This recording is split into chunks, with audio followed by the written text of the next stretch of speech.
Growing as an artist is one of the hardest things in the world. It's so attached to your identity. I can't emphasize enough.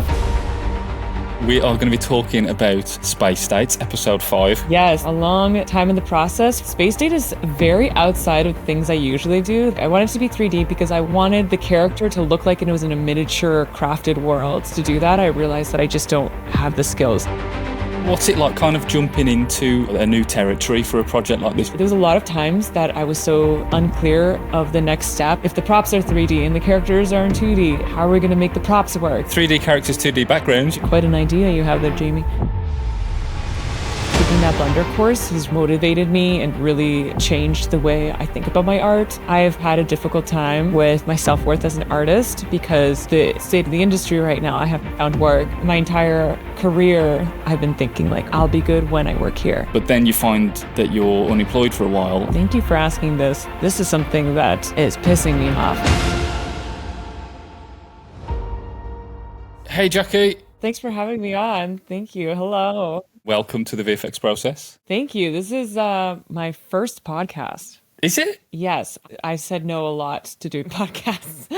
Well, we feel honoured. Yeah, and I like the stuff that you've been doing. So thanks. I wanted to join. Awesome, man. Jackie, can you just introduce yourself, who you are, and a brief whistle-stop tour of the stuff that you've done and worked on? So my name's Jackie Droujko.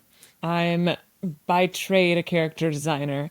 I've worked for studios like Netflix and Warner Brothers and Disney TV, Nickelodeon, amongst others, as a character designer. But the thing I actually really like to do is be a filmmaker, and I like to direct. So when I'm not working at studios, I like to make short films. That's my elevator pitch. That was perfect to a T. And Jackie, and today we are going to be talking about the latest installment of Space Dates, episode 5. Congratulations. Yes, thank you. A long time in the process for just a little funny joke I had in my phone like 3 years ago, but I have to commit to the bit.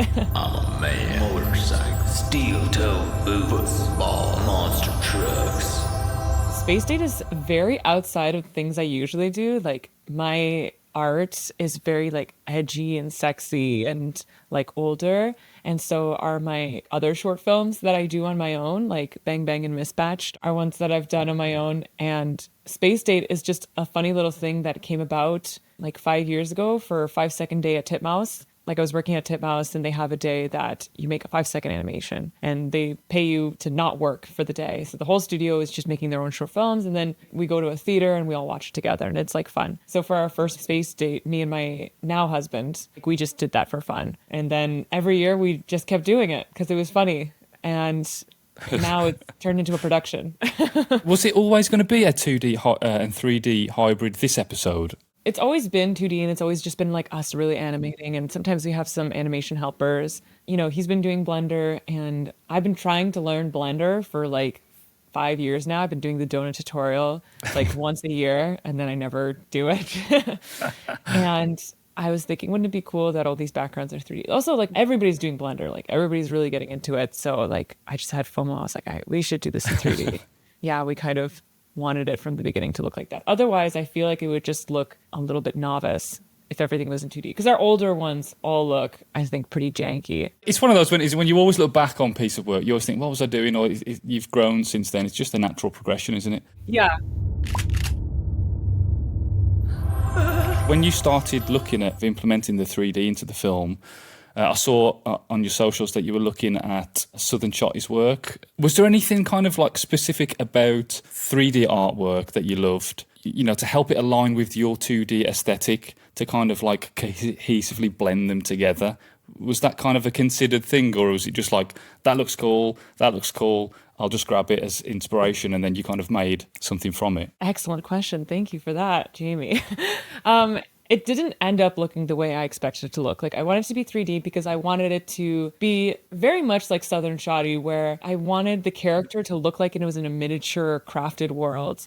I thought that would be very cool with like these like large scale textures. But after doing research, on what it takes to do that, I realized that I just don't have the skills to be able to do that. Like Antonio, my husband, he was at this point a lot more advanced in Blender than I was, right? So he was experimenting with like clay textures with like thumbprints in it. So then in the end, like you can see in the background, some of them have like a clay texture and then some of them are just very polished. But to offset like the lack of, the handmade quality, we instead just did a really long focal length to kind of make it look like compressed and flat. Did you look at grease pencil or any kind of particular features of Blender, Jackie, that were like, oh, that's extra cool, like I want to explore that? We started this film in October and it's June now, and we finished last month. My knowledge of Blender when we were planning this was just from Azusa Tojo's ramen bowl tutorial on YouTube. And then I took her course in January. While I was taking that course, we were basically already at the animation stage and our animators were working in Toon Boom. So I didn't learn about grease pencil until like the beginning of February. Okay. It would have been cool to have included that. With the style that we have now, it's very clean, so I don't know how it would have worked. We would have to like do it at the very beginning and figure out how like we can make something a little sketchier and messier. What's it like kind of jumping into like, a new territory for a project like this, Jackie? Was it kind of this is going to be terrifying, the unknown, I guess, at times, and you just kind of hang on in there and ride it out? What's that roller coaster like? I've made several short films. I've made like maybe 7 or 8 total in the past like 7 or 8 years. Like I know the steps that it takes. I'm familiar with my process. So I have my checklist and I'm like, okay, I know what the next step is. I know how to make this more efficient. So with this one, it wasn't like that at all. There was a lot of times that I was so unclear of the next step that, I would just avoid it and it would take way longer. I think that's why this film took 6 months to do, even though it's not that complex, because even like bringing the 2D animation onto Blender, I was like dreading figuring that out. I kept like pushing, learning how to do that. It's just so out of my comfort zone, right? And like Antonio, we were co-creating it together, but I wasn't working full time at the time. So I was able to dedicate my time to the film more. I was basically like the head in charge and I'd give him assignments to do. And then, okay, this is going to be great. Like we're co-creating it. Tony's going to figure out the Blender. I'm going to figure out the 2D. So it didn't end up being like that. I was like, oh, great. Now I got it. Sounds simple at the start, I guess, doesn't it? Yeah, exactly. And it wasn't divided up that cleanly. I was like, okay, well now like he's got deadlines. Like I have to pull up my bootstrap and start doing some Googling and some research. Yeah. Very unpleasant at times. I guess you're kind of working it out as you go, of course, because it's unknown territory. Can you just give us a brief, step-by-step of what it looked like, just so we can understand your key stages for bringing Space Dates Episode 5 to life? In 2022 or 2023, I had a little funny note written in my phone. And then I sat on that, it marinated for a very long time. And then I sat down with Antonio. I'm like, I want to make another space date. And we haven't done it in 2 years. I'm unemployed. Like, what else am I going to do? This sounds like a lot of fun. And I love filmmaking. When I'm doing it, I think I always being like, oh, I hate doing this. But at the beginning, I'm so excited. And at the end, I'm like, oh, I loved having a project. Anyway, that's besides the point. So then I do some rough storyboards in Photoshop, just like some wide shots and figuring out super janky. And then I bring it into Adobe Animate and I start actually storyboarding and figuring out some timing. I bring it to Premiere and I start doing Scratch to really feel how it works. I'm also still like, I'm cutting things up and moving things around while it's in Premiere. And then because most of my short films have like a music video montage, I find just like a copyright-free, similar vibe of what I'm trying to go for. And the story in general is about this boy's trying to impress this girl, and he's like, oh, I need to grow a mustache. Like, I need to become a man. That's how I'm going to do it. So I'm like, okay, I need like dad rock. I need something with like an old man singing, something like that. Maybe a little Jack Black. Let's get rocking! Of course, everyone needs a bit of Jack Black, yeah. So then Antonio does the lyrics for that, and it's just like, I'm a man, I'm a man. Like, I'm a man. I'm a man, I'm a man. And then we send that animatic to our friend who's a musician, and he's on board to make the song. I like keep working on the animatic until it's at a place where I'm happy with. We get the song back before we send it to animators. Like, we really have to lock in the song. And then I make a post on like my Instagram story asking for animators. I get one that is very eager with our very poor budget out of my own pocket. And then we have like a friend that we worked with in Denmark when Antonio and I, we did our like school internship in Denmark. We were there for a month.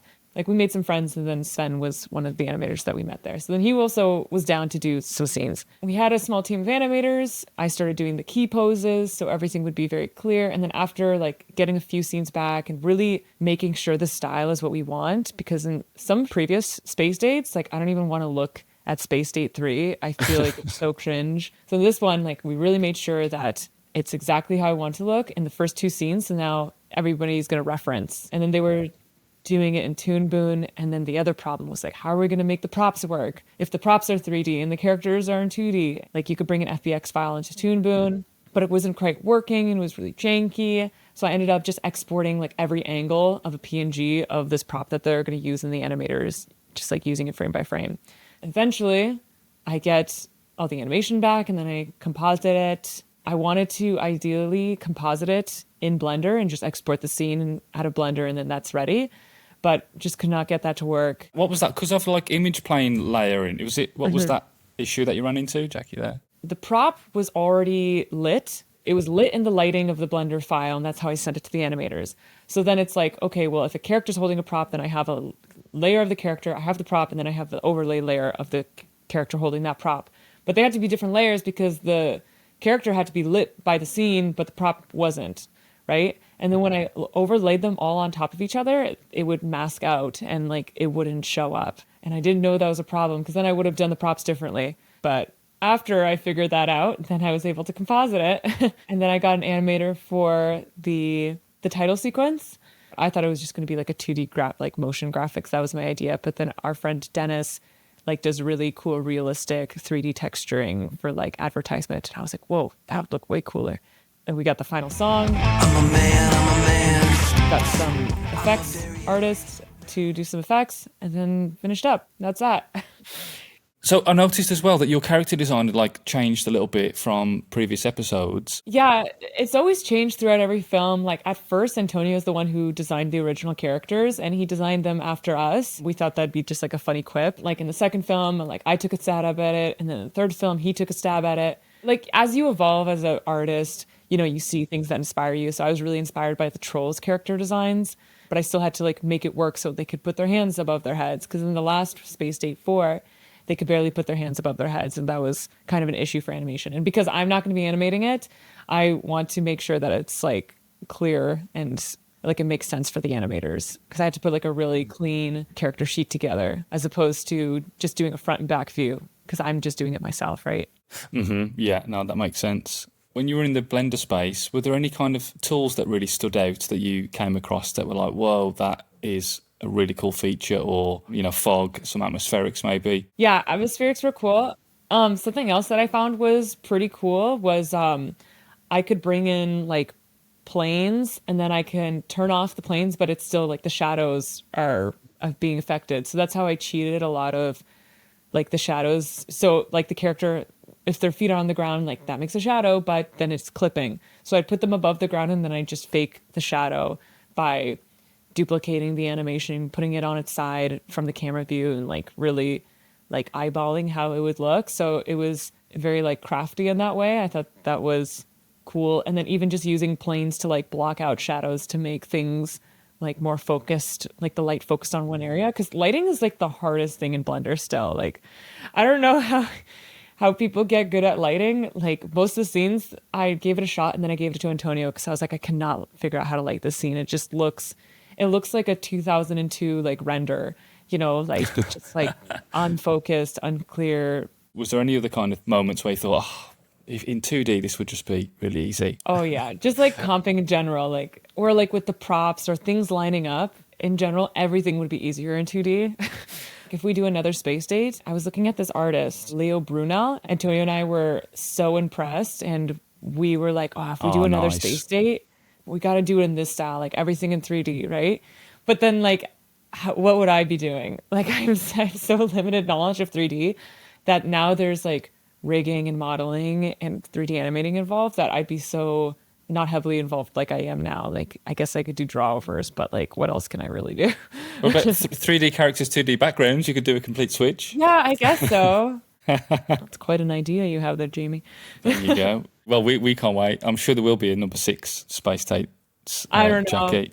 I don't know. We'll see. Well, like I say that now, but then in 2 years when I'm like forgetting about how hard it was, I'll be like, huh. Kind of fresh, like, yeah, it's going to be great. Yeah, exactly. I think if I'd want to do another space date, like I would definitely want like a real budget to actually pay people what they're worth and actually like get artists to like do more. I think that's something that I would want to do. Well, I guess you've learned a lot from this one. What was it like this time working with, a team? Yeah, it was good. I love leading. I love collaborating. Like I haven't worked for a studio in almost a year now, so like this is my only experience like having a team collaborating on a project in the past year. So that is something that I live for. I like that a Amazing. lot. And now that I was actually offering them money, I was like, okay, I can give them notes now. I'm going to give notes. I'm going to make this look the way I want to, and taking more of like that leadership role, which I really enjoyed doing. And my goal in my career is to like art direct, production design, and then direct one day. Like I think that would be amazing, but we'll see where the industry goes. Yeah. That's another conversation in itself, isn't it? Where the industry's going at the moment. Yeah. So on the other side of, receiving notes, it's been really good experience to be on the other side and give notes and lead. Yeah, exactly. And I think that knowing the entire process as well, it makes me so much better at giving those notes, like understanding how animation works and how the pipeline works. Even like when I've been working on like films with studios and things like that, sometimes you come across like leaders who aren't very familiar with the entire process, or leaders who is the first time in the animation space, right? And they just say, just do this. And you're like, you don't understand, man. Exactly. Like sometimes the notes or the requests or the assignments are very inefficient because down the line it's not going to work because of this or that, and it's going to have to be sent back, or it's going to be a problem or a headache for the next person in the pipeline, right? So understanding the full pipeline like really gives me that overview to like understand what's happening and not be super inefficient. Absolutely. Having that background is only going to be a good thing later down the line when you are, directing features, Jackie, there. One day. It's clear that one thing that stands out with you is your hunger to keep learning on your socials.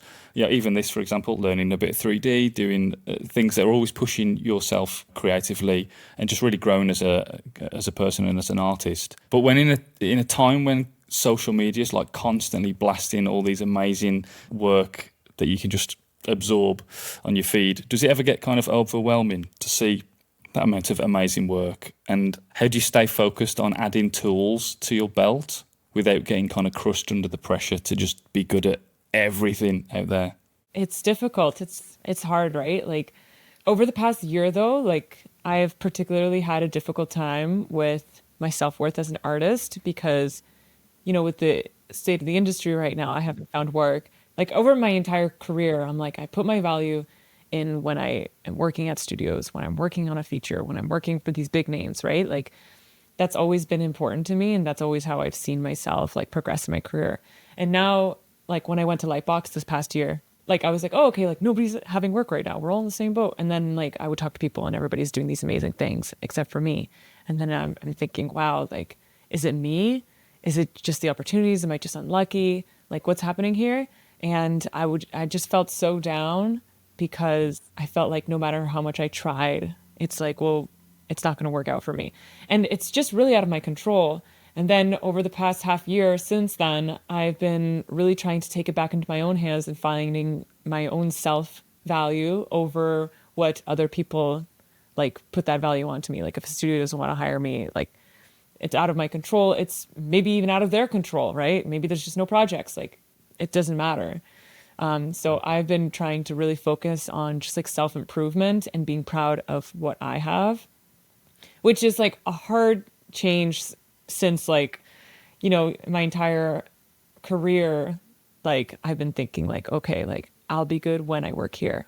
I'll finally like be worth it if I do this project, right? So it's hard to change the mindset, but over the past year, I've been seeing such amazing work, and taking that Blender course has really like motivated me and really changed the way I think about my art. I can't emphasize enough about how much changing the medium and seeing my art translate has like made me feel so much better about the things I create. And now I just have the Blender bug, like That's good. sometimes I see people doing stuff on Blender and I'm like, how the hell did they do that? And then I feel down again, but then I feel up again. It's just like a roller coaster of emotions, right? Like art is so personal and it's so hard not to take it personally. Growing as an artist is, I think, like one of the hardest things in the world. It's so attached to your identity as a person. It is a kick in the teeth when you see someone's work and it's like, that was incredible, I'll never be that good. But like you say, it's a kick down, but then you get yourself up and you get inspired by that. You go, you know what? I'm going to take inspiration from that and I'm going to push myself. Exactly. You go through the 7 stages of grief really quickly. And then you pick yourself back up and then you're ready to go again. With your career, Jackie, you've worked on some of the biggest studios, Netflix and Nickelodeon and things. And on paper, that's a dream come true, I imagine, to work for these big studios. Did you ever feel at the time like, oh, I've made it because I'm working here, or I've made it because I've worked on this project? But then you find that you're unemployed for a while and it's like, so where am I? Like, I thought I was up there and now I'm back down here.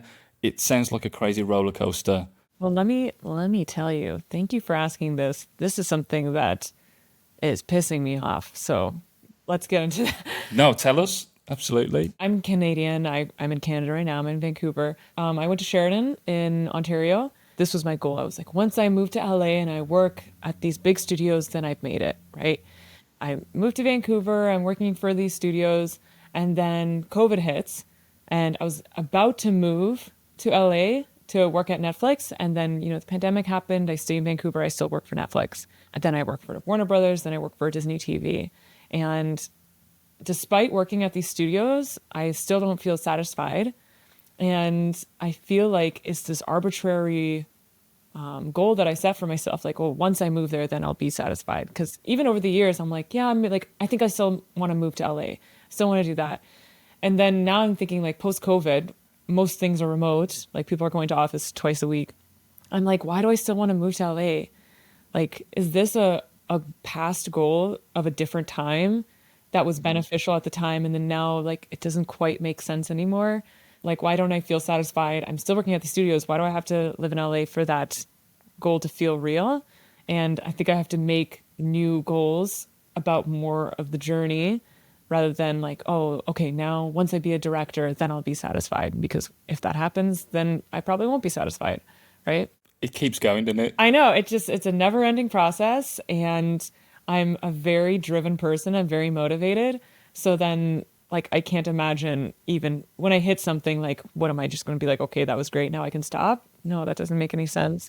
And now I have to reevaluate like what my goals are though. Like even studio work, like, is that my goal to work at studios now? Like given the industry, the state of the industry, would it be better to have this like more self-guided career where I'm doing right now? Like I'm doing YouTube and I'm doing mentorships and all these things. And Like you're in control of it. yeah, and I'm in control. Exactly. Like it's not just random budgets or like random luck that I get work. This past half year, like I've kind of been in that boat of trying to figure out what my values are now and what I want to do with my life. I feel like I'm at a kind of a turning point. Yeah, absolutely. It's kind of, that self-reflection when as another example would be, when someone says, oh, when I get that car that I've always wanted, then I'll be happy. Or when I get that big house, then I'll be happy. Yeah, everybody's like that. I feel like we need to, from a young age, be taught not to be so goal oriented. I feel like, especially, with capitalism, and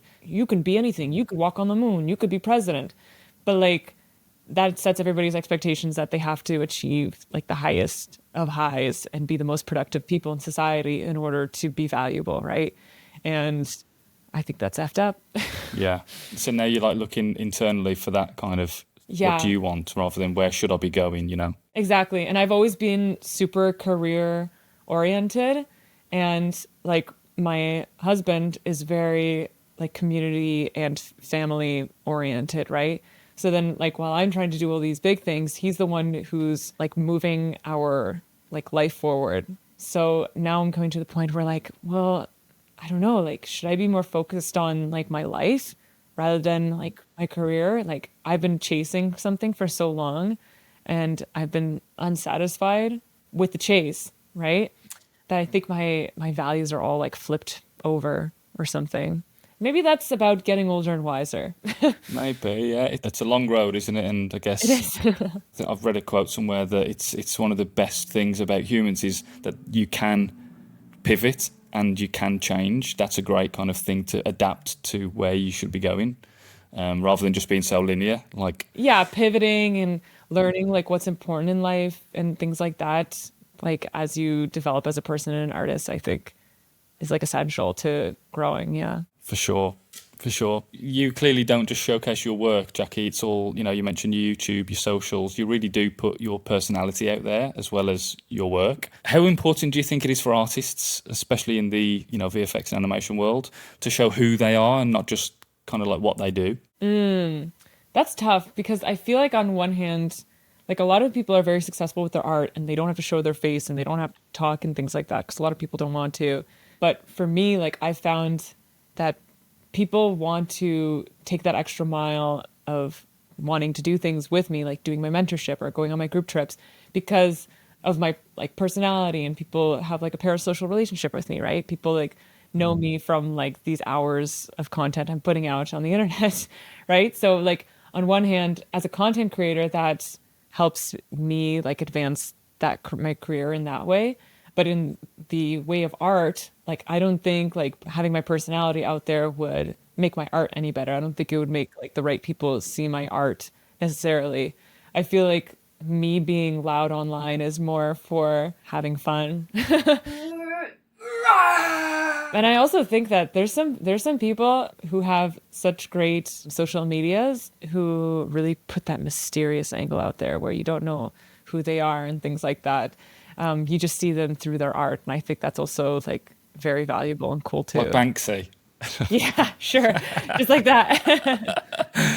Well, I guess it's really cool though, because if somebody came across your socials and your work and your courses and come and draw with me in Japan and things, they buy into you, don't they? I guess so when they go, oh, Jackie, she's so fun, she's so down to earth and out there, and I really love her personality. I would love to be a part of those workshops and things. So it can help draw people in because they love you. Especially if you have a good personality like mine, right? Exactly. Yeah, and it's always fun to meet like people, and when people tell me like that I've inspired them or changed their life or something like that, I'm like, oh my God, really? I feel like I'm just posting everything and no one sees it. I feel like these numbers aren't real. I feel like everything's bots because like I'm just alone in my home. That's all I see until like I go to Japan with 50 people who is paid to come to Japan with me. And I'm like, why is this happening? Yeah, and they start cheering when they see you, like, Jackie, like, you're a stranger to me, but I guess to them, you're not a stranger because they're invested in, your updates. And it's strange being on this side because like I watch YouTube, I see people all the time, and then I'm imagining like, wow, like they must have it together. Wow, they must be famous. They must have so much money and friends and everything's blah, blah. And people are probably imagining that on me, and I'm just me, right? And it's strange that it just like cycles, like, because I think about this of somebody else, but I could never think about me because I'm me. But it's clear that you're having a lot of fun. You're enjoying this side of, creating. So. Oh yeah. It's like crazy. Like it's only been the past like 2 years that my YouTube has like blown up basically. And it's like, I've been noticed in the Squamish bathroom on this hike in Vancouver. No. And I was drying my hands and someone said, "Are you Jackie?" And I'm like, "What?" I'm like, "Yeah." And she's like, "Oh, like I saw your nose and I thought maybe that's Jackie." And I was like, "What the hell?" And then I did a little meet and greet in the bathroom. Amazing. When things like that start happening, I'm like, what the hell is going on? I bet that's surreal. Jackie, what is a skill or medium that you're dying to try next? Ooh, I've been wanting to get better at gouache for a long time. Okay. Like, last spring, I joined like a plein air group in like Vancouver where we'd go out and we'd paint. And then I realized how bad I am painting and how good everybody else is. So I'm like, oh my God, I want to take a course on gouache. but I can't take a course on gouache because I just took my course on Blender and I need time to reset. So I'd like to do that. Surely there's a gouache Blender add-on so you can kind of combine the two, maybe? Yeah, maybe. But I'd like to, like, I love the traditional medium, and it's so hard to mix colors, and I have no idea how to do it. And like, I'd love to do that next. But I also don't see how it would benefit my immediate art. So like, I want to do everything, but there's just not enough time in the day, and there's too much stuff to do. Too much stuff to do, yeah. It definitely does feel like that for sure. Yeah. Next question is, any advice that you would give yourself 5 years ago? It sounds like such a generic question, but I'd love to know. 5 years ago. What is that, 2020? It's pretty much COVID. What advice would you give yourself just as COVID hits? Just as COVID hits, I would honestly say to like chill, and like things are gonna happen. Like, I'm always rushing and I'm like, I have to do this right now, right? But like during COVID, I also had a pretty big injury in my elbow because I was overworking. I had really? I had nerve problems in my elbows, and I had to like stop working for a long time.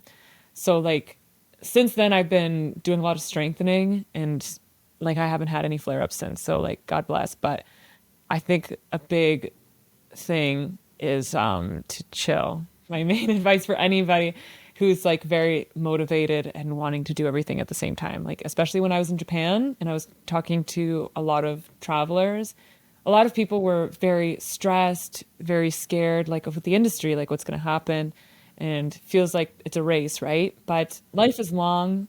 You can try a lot of different things in your lifetime. Like, you don't have to decide on one thing and then stick with the one thing for the rest of your life.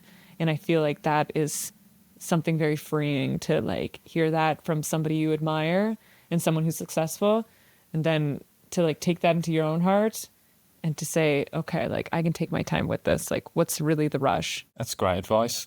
It really is. Thank you.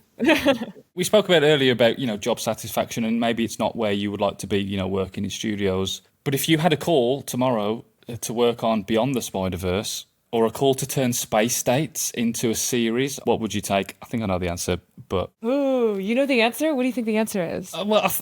After the conversation, maybe it's just taking space states further and like developing it, because it sounds like that's something that you would love to do. But I might be completely wrong. I don't know. That's really tough, because like I really miss being on a team where I have one focus.